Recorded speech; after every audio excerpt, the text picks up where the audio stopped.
बहुत दिनर कथा गोटे छोटिया गाँव रामू नामक जड़े व्यक्ति रोला। रामूर परिवार बहुत साधारण थिला। तांकर छोटिया गोर मध्य थिला। रामू राति दिन कष्ट करी परिवार पेट पोषुथिला। हुए तो रामू साधारण जीवन जीउतिला सत, किंतु रामू हृदय बहुत बड़ थिला। अन्यर साहाय्य पाई सबुबेले आगे रहुथिला। गाँवर लोक माने ता काम आउ ता व्यवहार देखि सबुबेले प्रशंसा मध्य करुथिले। रामूर अभ्यास थिला कि से सबुबेले लोक मानकर बा पशुपक्षी मानकर साहाय्य करिबा। जमीरे काम करिबा समय रे जदि बखिला कुकुर आसी जाए तेबे रामू किछि न भाबी ता खाइबारो कुकुर को खाइबा को दिए। रामूर स्त्री सुनीता तार ए सब काम को नहीं से बहुत चिंतित थाए। रामू को कुए तमर ए धान पाई आम घर गरीब हे जाउछि, निज पाई भी किछि चिंता कर। रामू हसी देई कुए सुनीता बखिला पेट सबुठु बड़ शत्रु होई थाए। जदि आमे काहार साहाय्य करि पारिबा तो साहाय्य करिबा उचित। ऊपर वाला सब देखुछन्ते। गोटे दिनर कथा। दिन दुई पहर समय थिला आ रामू घरे बसी थिला। तेबे जणे साधु बाबा कवाट पाके आसे डाकिला। मानो कि ता कथार जणा पडुथिला ते बखिला आउ तखिला थिला।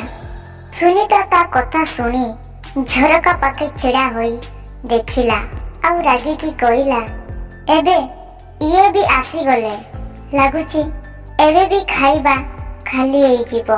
किंतु रामू सुनीतार कथा को आड़े देई बाहर को गला आउ देखिला जड़े साधु बाबा बहुत दुर्बल आउ तखिला थिला। बाबा तांको पोशाकरू ता झाड़ पछुथिले। रामू तुरंत घर भितरे से बाबा को डाकिले आउ कहिला, बाबा आपण एटी बसंतु, आपणको पाई पानी नहीं की आसुची।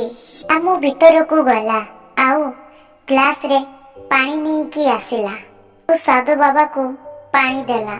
बाबा पानी पी सारिबा परे धीरे निश्वास नेले। तांको मुहरे सुंदर हस बाहरिला। साधु बाबा रामू को कहिले, पुओ दुई दिन बखिला अछि, जदि किछि खाइबा को मिलेबो तेबे बहुत कृपा हबो। एहा सुनी रामू रुसेई घर आड़कू जाए। जेतेबेले रुसेई घरे पहुंचिला देखिला खाइबा पाई किछि नाही, केवल दुईटी रुटी थिला जोटा कि रामू को संध्या रे खाइबार थिला। से किछि न भाबी भाबा पाई खाइबा को नहीं जाउ थाए। तेबे सुनीता रागी की कुए, ए कोन करूछ, ए रुटी तम पाई, जदि एटा भी देई देबो तो तमे कोन खाइबो। साधु बाबा आउ कहा घरे भी खाइबा मागी पारिबे, किंतु आमे कोउटी जिबा। रामू सुनीतार कथा ध्यान देई सुनी शांत स्वर रे कहिला, सुनीता बखिला पेट कहा को अपेक्षा करे नाही। ए बाबा दुई दिन हैला बखिला अछंती, जदि आमे ताको खाइबा को देबा नाही तांकर कोन हबो। भगवान नाम पाई साहाय्य करिवे। सुनीतार शब्द एते थिला कि साधु बाबा सब कथा सुनी नेले, किंतु से चुपचाप बसी रामूर अपेक्षा करिथिले। रामू सुनीतार कथा को न सुनी रुटी नहीं साधु बाबा पाके गला। रामू रुटी बाबांको सामना रे रखी कहिला, बाबा आपण याको कहंतु, ए भजन आम घरर सबुठु भल भजन।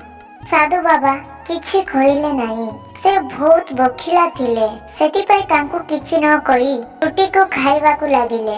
खाइला परे पानी पी शांति रे बसंती। आउ किछि समय परे बाबा जीवा को उठिले। बाबा रामू को पाखे डाकिले और तांको मटरू एक सुंदर कलश बाहर करी रामू को देले। रामू कलश को देखी चमकी पड़िला। रामू कहिला, बाबा मु ए कलश को नहीं पारिबिनी, ए कलश आपणकर, ବାବା ଅସି ଦେଇ କହିଲେ, ପୁଅ ୟାକୁ ତମେ ରଖ। ମୁଁ ଗୋଟେ ଦିନ ଏକ ରାଜ୍ୟରେ ଯାଇଥିଲି ତ ସେମାନେ ମୋତେ ଏ କଳସ ଦେଇଥିଲେ, କିନ୍ତୁ ଏହା ମୋର କୌଣସି କାମରେ ନୁହେଁ। ମୁଁ ଆଜି ଯାଏ ଏମିତି ମଣିଷକୁ ଖୋଜୁଥିଲି ଯିଏକି ଏ କଳସର ଅଧିକାରୀ। ଆଜି ମୁଁ ତମକୁ ଦେଖି ବୁଝିଗଲି ଏ କଳସ ତୁମ ପାଇଁ। ସାଧୁ ରାମୁକୁ ବୁଝେଇଲେ, ପୁଅ ଏଇଟା ତମ ଭଲ କର୍ମର ଫଳ। ସବୁବେଳେ ମନେ ରଖିବୁ, କର୍ମ ହିଁ ଧର୍ମ। ତମେ ଭଲ କାମ କରୁଛ, ଏମିତି ହିଁ ନିଜ କାମ କରୁଥାଅ। ଭଗବାନ ଯେକୌଣସି ଭଲ କର୍ମ ଭଲ ଫଳ ଭାବରେ ହିଁ ଦିଅନ୍ତି, କିନ୍ତୁ ସମୟ ଆସିବା ପରେ ମୋର ଏମିତି କର୍ମ ଦେଖି ଭଗବାନ କାଲି ତମର ନୁହେଁ ତମ ପରିବାରର ସମସ୍ତଙ୍କୁ ଭଲରେ ରଖିବେ। ଏ କଳସକୁ ତମ ପାଖେ ରଖ ଆଉ ବ୍ୟବହାର କର, କିନ୍ତୁ ଏହାକୁ ପାଇ ତମେ ତମ ଜୀବନରେ କରୁଥିବା କାମକୁ ହରେଇ ନ ଦିଅ। ଏହା କେବଳ ତମ ପାଇଁ ଏକ ଉପହାର। ଭାବିନିଅ ଭଗବାନ ତମ ଭଲ କର୍ମର ଫଳ ଦେଇଛନ୍ତି। ଏହା କହି ସେ ସାଧୁ ବାବା ସେଠାରୁ ଚାଲି ଯାଆନ୍ତି। ସାଙ୍ଗମାନେ, ଆମେ ସବୁବେଳେ ଅନ୍ୟର ସାହାଯ୍ୟ କରିବା ଉଚିତ, ତେବେ ଯାଇ ଭଗବାନ ଆମର ସାହାଯ୍ୟ କରିବେ।